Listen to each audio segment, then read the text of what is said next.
Welcome back to Hannity. So liberal snowflakes all across America, they're in full freak-out mode over President Trump, including our friend, the co-host of The View, Whoopi Goldberg, who actually compared President Trump to the Taliban. Watch this. We have a leader who has repeatedly demeaned women, wants to defund organizations that benefit women, calling on the media to shut up, specifically wants to give preferential treatment based on religion. Are these values really much different than the Taliban's? Now, while Whoopi was comparing President Trump to a group of Islamic radicals, the Trump administration is working hard to defeat Islamic extremism. And today, they put the rogue regime in Tehran on notice. And here's National Security Advisor Michael Flynn. Listen to this. President Trump has severely criticized the various agreements reached between Iran and the Obama administration, as well as the United Nations, as being weak and ineffective. Instead of being thankful to the United States in these agreements, Iran is now feeling emboldened. As of today, we are officially putting Iran on notice. Putting Iran on notice. Joining us now, Deputy Assistant to the President, Dr. Sebastian Gorka. Dr. Gorka, it was something I will never be able to wrap my mind around, and that was President Obama negotiating with the #1 state sponsor of terrorism, paying a ransom to them, and similarly paying all of the billions of dollars that he gave them and allowing them to continue to spin their centrifuges. How should Iran interpret that threat? Because to me, that's a line in the sand. And there's a new president in town that I would take more seriously than Obama's red line as it relates to Syria. Sean, I think the message is deadly clear to our enemies and our adversaries. We don't have a national security team made out of 28-year-old grad school students who have degrees in fictional writing. We have a very serious national security team. We have a national security advisor who was the director of the Defense Intelligence Agency, who almost single-handedly revolutionized the way we exploit intelligence in the battlefield. We have a set of principals, such as General Kelly, General Mattis, who are now in civilian suits running the agencies that protect America. And today, we sent a very clear message. We recognize that Iran isn't just another country. It's not Belgium. It's not Trinidad and Tobago. It is a state sponsor of terrorism that is destabilizing the region. And for the liberals out there, they're actually in flagrant contravention of a United Nations Security Council resolution on ballistic missiles. If I were Iran, the mullahs of Iran, I would listen to Donald Trump, and we see how Donald Trump is, and we see his defense team, of which you are a big part of, and I would interpret that to mean that if they do this one more time, then I would expect the United States probably partnering, interestingly enough, with countries like Israel, maybe even the Saudis,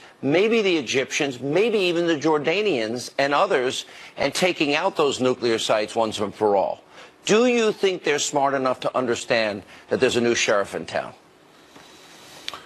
The trouble with Iran, Sean, is it's a combination of two deadly things. Dictatorships are bad enough, but this isn't just a dictatorship. This is a theocratic dictatorship. These are people who at the top level believe in the occultation of the hidden imam and that the apocalypse may be just around the corner, and they want to make it happen even faster. So I can't talk for the mullahs in Iran, but we wish to support those people who are under the heel of individuals such as these theocratic dictators. You know, so we have to send a message, and I think the message was sent. I think a line was drawn. It's going to be very interesting to see the difference between a Trump administration and an Obama administration. Let me go back to Whoopi Goldberg comparing the president to the Taliban. Just like on her show, they have talked about women building walls around their body parts and erectile dysfunction, about women that wouldn't sleep with their husbands because they voted for Donald Trump. Well, what do you make of all of that and some of this other rhetoric coming out from the left? I want your interpretation. I have thought an awful lot about blowing up the White House. I am a nasty woman. I'm not as nasty as a man who looks like he bathes in Cheeto dust. I am not as nasty as your own daughter being your favorite sex symbol. Like your wet dreams infused with your own genes. We are here to be nasty. I'm nasty, like my blood stains on my bed sheets. What do you make of this leftist, liberal, Obama, Hillary supporting freakout every day? Does it matter? Should it matter? We are the greatest nation on God's earth, and part of that is the freedom of speech. So everybody has the right to do this, as long as they're not inciting violence. That's a very Thinking important about blowing line. up the White House? Yes, Is that inciting violence? If it gets more concrete than that, then yes, and measures have to be taken in terms of investigating whether that's just empty rhetoric or something more than that. But the fact is, it's just a symptom of the last 8 years, Sean. There is this left-wing media, this elite Hollywood, what did Ben Rhodes call it? An echo chamber that he was proud of leveraging. But it doesn't represent the backbone of this nation that elected Donald J. Trump to protect them. So they're just disconnected. For the left, reality is optional. But there's a man who wants to protect all Americans, and that's why things such as the executive measure on immigration is so incredibly important. All right, Dr. Gorka, always good to see you. Thank you, sir. And coming up, conservatives, they're very happy with President Trump's nominee for the U.S. Supreme Court, Jay Sekulow, and former colleagues of Judge Gorsuch. They're here with reaction, and also tonight. He believes that he was elected as a dictator. There is an advise and consent role for the United States Senate, and that is what they are doing. He doesn't just get to have his nominations rubber stamped. The left, they go way down into the gutter to smear President Trump. We'll show you more of their attacks. Also, House Majority Leader Kevin McCarthy will weigh in. Will Republicans in the House support the Trump agenda? Also, my one-on-one debate interview with Dr. Cornel West as we continue. And welcome back to Hannity. President Trump has now been in office for only 13 days, but the whining and smearing from the Democratic side of the aisle, well, it's already reaching a fever pitch. That includes former DNC Chair Congresswoman Debbie Wasserman Schultz calling the president a dictator. Watch this. The president's tweet this morning was very interesting and telling, because it shows that he believes that he was elected as a dictator. There is an advise and consent role for the United States Senate, and that is what they are doing. He doesn't just get to have his nominations rubber stamped. But what are the issues? Because if you look at President Barack Obama. Now, while Wasserman Schultz is saying that, former VP candidate Senator Tim Kaine is vowing to fight President Trump around every corner, literally. Watch this. We are so excited that the American public is energized to speak out against the abuses of this administration. The way we get outside the bubble is we take advantage of this tremendous public outcry against the administration. What we've got to do is fight in Congress, fight in the courts, fight in the streets, fight online, fight at the ballot box. And now there's the momentum to be able to do this. Obstruct, obstruct, obstruct. So much for Democrats and their bipartisan efforts. Joining us now is House Majority Leader Congressman Kevin McCarthy. All of that to me is predictable, but irrelevant in this sense, Congressman. You guys have the White House, you have the House of Representatives, and you have the U.S. Senate, a majority. Are you confident that the things that Donald Trump ran on, extreme vetting, originalist to the court, 15% corporate tax rate, lower taxes for the middle class, for business, for everybody that pays taxes, energy independence, education back to the states, fixing a broken VA system, all these things, building up our military. Is there any agenda item of Trump that either A, you don't think is conservative, or B, you don't think the House will support? And building the wall, by the way.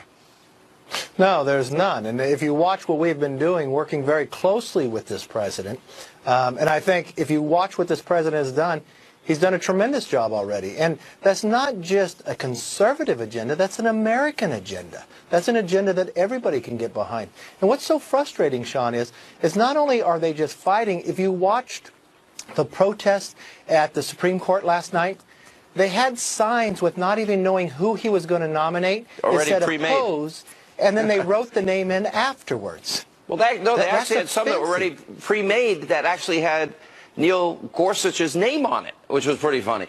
You know, but, because a lot of people that went all in for Trump, they saw a distance among Republicans in the House and Senate during the election. Why was that? And has Donald Trump, have people been changing their minds based on the first 13 days of a lot of action?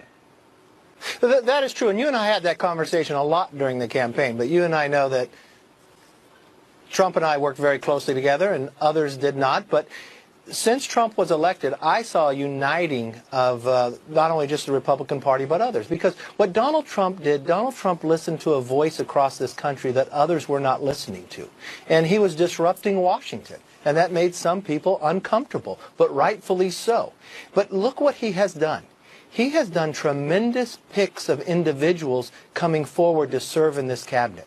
He put forth to the American public who he would select to the Supreme Court. Put a list out there.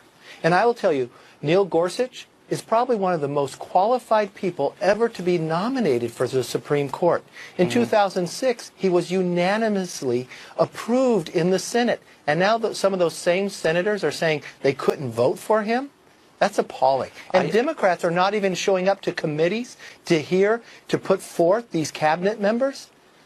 That's appalling to me as well. You know, it's interesting. I got a high-ranking Republican that knows about the economic plan. If it is laid out the way it was explained to me, it would be everything I think the economy needs to be fixed.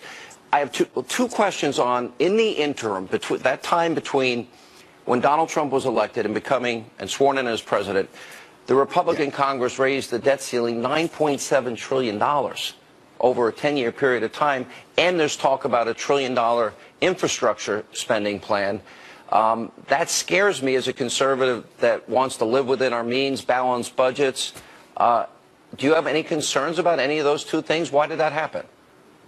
I have a real concern about that. And that same time that you had Barack Obama as president, Republicans in the House were laying out a budget that actually balanced and paid off the debt, something that Democrats didn't. Then why raise the debt ceiling $10 trillion? Well, in the process of where you go, you're going to see that we're not going to be able to do that. Okay. We actually pay the debt off. Now, listen, what you're able to do, when you raise the debt ceiling, that's actually paying for stuff that has already been spent. So when you're looking at the new president, those are things that have already been committed to. So you expect with Donald Trump going forward, you've got to give him some breathing room. It's like taking over a bad company. You've got to give him some extended money to actually retool the company, grow, and get out of it. That's why, one, the first thing we're doing, regulation reform. Barack Obama added 15 King James Bibles of regulation to America. Let me ask the last question. That has held back business. It's been 8 years, and I know there are 9 separate plans. I know they're similar in a lot of ways as it relates to replacing Obamacare. How is it that the Republicans didn't have a replacement plan ready, and they're scrambling in every way, and it's scaring a lot of people? Why wasn't that plan written? We had numerous plans. We had numerous ideas, and we're not scrambling.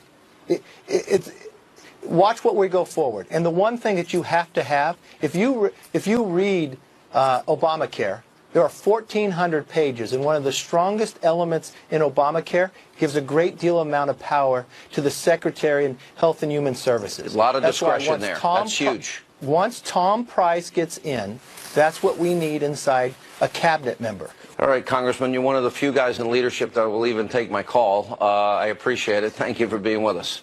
And coming up next tonight, right here on Hannity. We need safer communities, and we're going to do that with law enforcement. We're going to make it safe. We're going to make it much better than it is right now. Right now, it's terrible. The president vowing to fix America's inner cities during an event honoring African American History Month. That was at the White House earlier today. Dr. Cornel West and I, a classic Hannity shootout coming up, and then later. We need to start killing the White House. The White House must die. The White House, Sounds like a threat to me. Anyway, an anti-Trump protest that allegedly took place in Seattle over the weekend shows just how out of control the alt-radical left really is. We're going to play you that shocking tape. It'll blow you away. Straight ahead. welcome back to Hannity. So conservatives, they're very happy with President Trump's pick for the Supreme Court. Today, Judge Gorsuch, he met with Vice President Mike Pence and Senate Majority Leader Mitch McConnell on Capitol Hill. Joining us now from the American Center for Law and Justice, Jay Sekulow, and two former law clerks for Judge Gorsuch, and that's Jamil Jaffer is with us, and Janie Nitza is with us. All right, guys, good to see you. Well, let's talk a little bit, Jennifer, if I can, and talk about Janie. Let's talk about what you know about him. What kind of man was he? Sure. He's an incredible man. I think folks have already spoken a lot about his academic credentials, which are, of course, impeccable, and his intellectual prowess. I can speak a bit to what it was like being a clerk for him, which is, you know, clerks come to judges at an impressionable age or coming out of law school, and I just had the great fortune to clerk for someone who had a deep reverence for the Constitution and the rule of law that we saw on a daily basis, someone who thought that the judiciary was not a place for politics. It was a place for enforcing the words of statutes, the words of the Constitution, and finally just a man who is incredibly kind, decent, really a great boss overall. And Jamil, what was your impression working with him? Yeah, you know, I actually was one of his first law clerks, and it was a really neat experience because he was 38 when he first got confirmed to the bench. I was 30 years old. He was a young man, and he's a great guy. He's, you know, one of the things I think that gets lost in this whole discussion when you talk about his, you know, his impeccable credentials in Columbia and Harvard and Oxford is he's a normal guy. He loves to fly fish. He's a skier. He's an outdoorsman. He's a person you want to get a beer with. You know, that's always the test for a politician, right? Is this a guy you like to sit down and have a beer with? Jay Sekulow, you've watched the reactions today. Some Democrats up in 2018 seem to be leaning at least a little bit towards allowing an up or down vote and allowing cloture and not forcing the Republicans to go nuclear. But I suspect what we said last night will be true. I think the Democrats are going to dig their heels in. They're going to be the obstructionists they have been since Donald Trump's been elected. Your thoughts? Well, Sean, like I said last night, we don't have the luxury to not assume that's going to happen. You have to look at these Supreme Court nominees and realize that when you're in a nomination fight, as critical as this one is, they all are, but this one in particular, you've got a fight on your hands. Now, look, you heard the Democratic leadership today. They're wavering. But I will tell you, the public interest groups, Alliance for Justice, People for the American Way, Planned Parenthood, they are spending tens of millions of dollars to try to discredit a judge that has not only impeccable credentials, but is a decade-long track record on the Court of Appeals. And as I've said, I've had the privilege of having a case that was before him, so I've seen his judicial work firsthand. I don't think there's anybody you haven't argued before. How many times have you argued before the Supreme Court? 12 times before the Supreme Court, but countless times before courts of appeals. And, Sean, the reality is, they could say whatever they want, but this is a judge whose writings are clear, concise, and if you want to call it, within the mainstream of judicial thought. And when I say mainstream, I put it in quotes. This is a made-up phrase and by those that are trying to discredit someone that they know nothing about, and if they were to bother to read the opinions, they'd realize they're going to have their time on their hands. Because let me say it this way, Sean. When they start asking the questions at the hearing, do you think that they're going to trip up Judge Neil Gorsuch? I don't think so. All right, Jamil, Janie, and, of course, Jay Sekulow, good to see you all, and thanks for being with us tonight. Appreciate it. And coming up next tonight on Hannity. We need to start killing the White House. The White House must die. The White House, your White House, your president, they must go. A disturbing anti-Trump protest allegedly in Seattle shows just how low the left is going. Does that sound like a threat to you? We will play it for you later. And I go one-on-one with the one and only Dr. Cornel West, the Hannity shootout, straight ahead. Trump held a meeting at the White House in honor of African American History Month. Now, the president spoke about the pressing needs of the African American community. Let's take a look. We're going to need better schools, and we need them soon. We need more jobs. We need better wages, a lot better wages. We're going to work very hard in the inner city. Ben's going to be doing that. Big league. Big time. It's one of his big things that we're going to be looking at. We need safer communities, and we're going to do that with law enforcement. We're going to make it safe. We're going to make it much better than it is right now. Right now, it's terrible. And last night, I went one-on-one with Harvard University professor Dr. Cornel West about President Trump's plan to improve the country, inner cities, and much more. Take a look. All right, this is what I want to ask you. Because you and I have, we agreed that Obama was weak, that Obama was timid and that Obama never got things done for people that you and I care about. I wanted him to be more bold when it comes to defending poor and working people, as opposed to being bold defending Wall Street when no Wall Street executives go to jail. Okay, but for crimes that they he had a prime opportunity.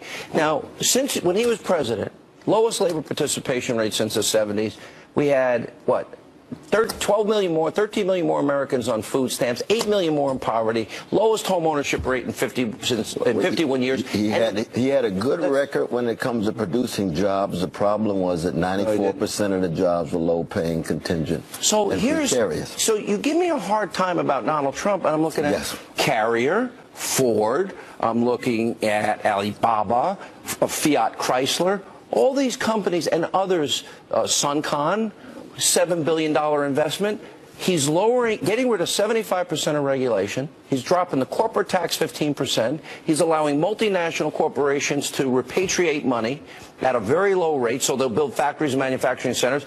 Now, those jobs are going to be in Detroit, Cleveland, Philly, Milwaukee. How great is that? Well, one is that with the billionaires in his cabinet, with his pro-corporate policies in which the profit still must be so high as part of his incentives to bring them back. Yes, there may be more jobs. What's wrong with profit? Jobs? Well, when it's driven by a corporate greed, it doesn't allow workers to have jobs with a living wage. This is the problem. Here's what I want. Okay. And this is where people ask, well, how are we good friends? We're good friends for this reason, because we have the same goal here. I am sick and tired of having the lowest labor participation rate, 50 million Americans in poverty, 43 million Americans on food stamps, and more because of Obama's policies. And you got a president now. Well, not just Obama. It was Bush. It was Clinton. It goes all the way down. Well, let's talk about the president. We got a president now that is doing everything he can do to get rid of regulations, lower taxes, to help businesses invest, build factories, manufacturing centers, and the pipes for the pipeline.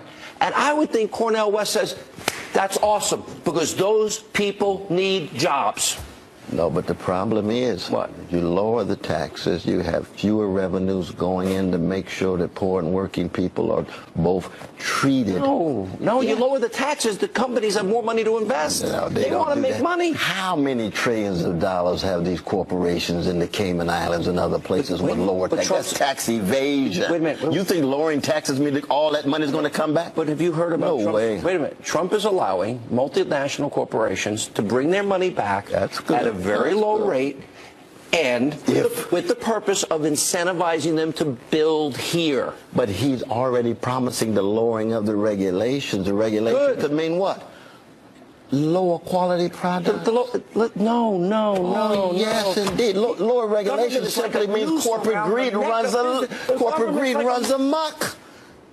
Do you think the lower regulation of Wall Street is going to generate more economic development? I'm not worried about Wall Street. You know what I'm worried about? We ought to be worried about Wall Street. Let me tell you what I'm worried about. How about those people in poverty, on food stamps, and out of work? We want them. No, but there's a connection. Did you ever get a job from a poor person?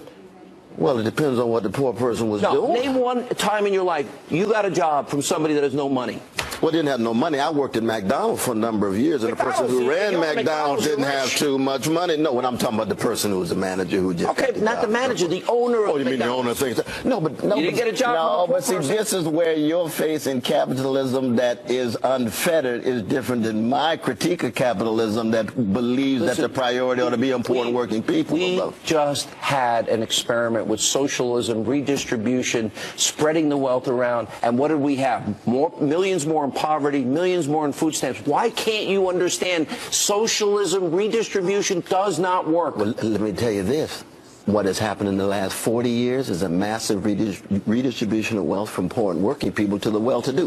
When 25 years ago, the top 1% had about 28% of the wealth. Today, they got about 42% of the wealth. That's redistribution upward.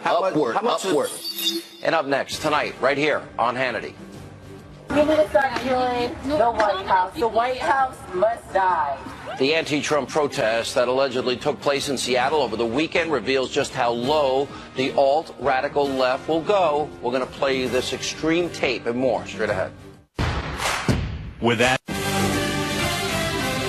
And welcome back to Hannity. So the alt-radical left continues to sink to new lows. According to reports, anti-Trump protesters, they gathered in Seattle this weekend and were caught on tape.